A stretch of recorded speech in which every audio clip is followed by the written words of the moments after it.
அனைவருக்கும் இந்திய தேசத்தின் சுதந்திர திருநாள் நல்வாழ்த்துக்கள்.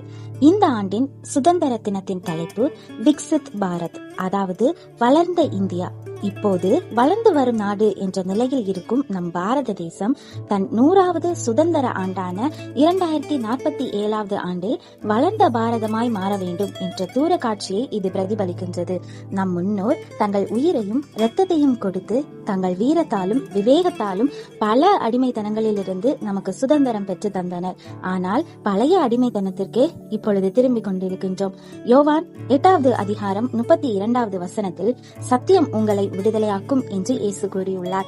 ஒரு காலத்தில் பாவத்துக்கு அடிமைகளாய் கிடந்த நமக்கு அந்த பாவத்தை செய்யாமல் இருக்கும் சுதந்திரத்தை தேவன் நமக்கு அருளுகிறார். நம்மால் பாவம் செய்ய முடியும், ஆனால் செய்யாமல் இருக்கவும் நமக்கு சுதந்திரம் இருக்கிறது. அந்த சுதந்திரத்தை பயன்படுத்தி அடிமை வாழ்விற்கு திரும்பாமல் வெற்றியுள்ள வாழ்வு வாழ்வோம்.